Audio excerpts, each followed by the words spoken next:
Andrew Giuliani says he thinks he can provide solutions to rising crime in that city and across the state of New York. The 35-year-old plans to take on current New York Governor Andrew Cuomo as a Republican candidate in the 2022 gubernatorial race.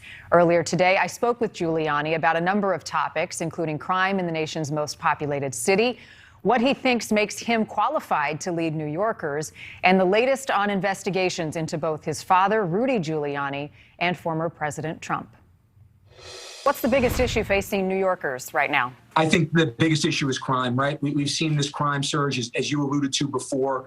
There were more shootings in New York City, but this is true across the state. I mean, I've talked to the chairwoman from Onondaga, Syracuse. I've talked with Erie County, Buffalo. They're seeing the same surges that New York City is seeing. There were more shootings in 2020 in New York City than there were in 2018 and 2019 combined.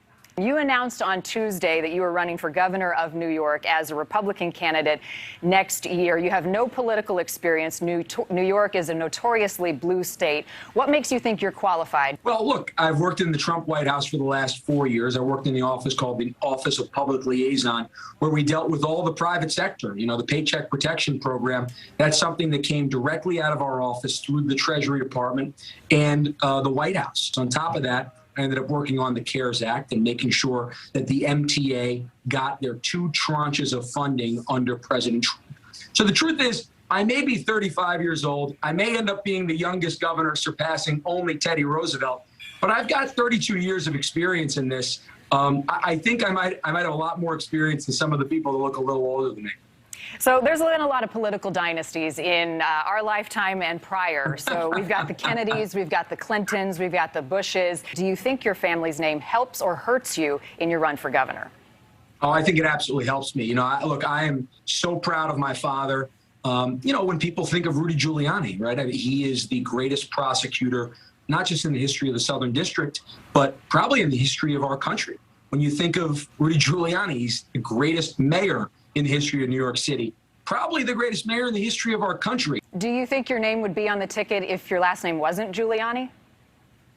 Look, that's going to have to be something for the voters to decide. I don't really know. That'd be speculative. My name is Giuliani. I'm very, very proud of it. What I can say is that my policies are policies that should appeal to all New Yorkers, whether or not you're red or whether you're blue, right? Your father's home and offices were raided by the FBI. His attorneys have taken aim at the warrant and also gotten his iCloud account, saying that he was treated more like a drug kingpin and a terrorist. What do you know about the investigation and where it stands now? And do you think that your dad will be exonerated? Yes, I absolutely do. First off, the New York Times, NBC News, and the Washington Post all had to retract or correct stories about their original reporting from a source close to the Justice Department, whatever the heck that means. Obviously, they need to get better sources. And I think this is probably the biggest smoking gun that we have. The FBI and the Justice Department started looking into my father on May 1st, 2018. You know the significance of that date? That was the day that my father first started representing President Donald J. Trump. That's all I'll say. I mean, if your viewers can't figure out that this is political, then they're just not independent-minded. But the job of the Justice Department is to investigate, which is what they're doing, and they acted on a judge's order. What do you think about the fact that they started investigating my father on the first day, on the very, very first day that he started representing President Trump? I'm curious. I'm not here to answer questions. I'm here to ask them. Okay, then I'm asking a rhetorical question to your viewers. What's your dad doing now? He's been a great asset to me in talking with him about how to launch this campaign and how to win New York back. This week, the probe into the Trump organization went from civil to criminal. Do you think the former president will be indicted? I don't know what the Justice Department is going to do. I just do think that is political also. Do you think Donald Trump runs in 2024? I think he's going to know about that after the midterms in 2022. Would you support him as president? Yes. And I also spoke with Giuliani about the removal of Liz Cheney as a top-ranking Republican in the House after her continued criticism of former President Trump and his claims the election was stolen. Here is a portion of that part of our conversation. Should Liz Cheney have been ousted from her position?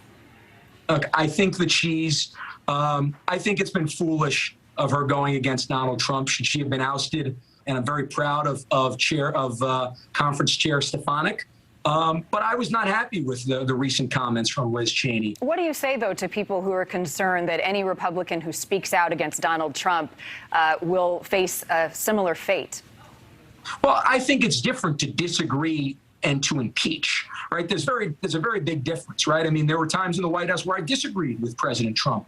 I didn't agree with him 100% of the time or on 100% of the things that we did. I did certainly the overwhelming amount of time, but it's a very different thing to disagree privately and to disagree even somewhat publicly than to impeach him. But what she is saying now is the election was legitimate, that President Biden won the election, Donald Trump did not, and she is outspoken about that fact. Well, what I'll say is this. I read 200 affidavits, over 200 affidavits from Americans who saw that there were irregularities. They signed those under penalty of perjury. I believe those Americans.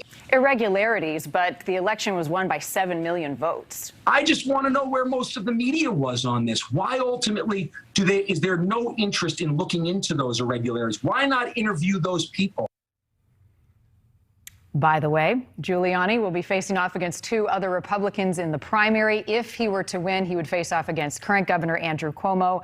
And back in 2019, Cuomo said that he would seek another term, though he has not commented on it recently. We know a lot has happened in the last year. And by the way, the last Republican governor in the state of New York was George Pataki, 95 to 2007, just for a form of reference. In another interview, Giuliani said that if it does come down to him and Cuomo, it would be like Ali Frazier. Oh, he gave an interview saying that. Say that'd be the rumble the voters in New York would enjoy. We'd all be watching.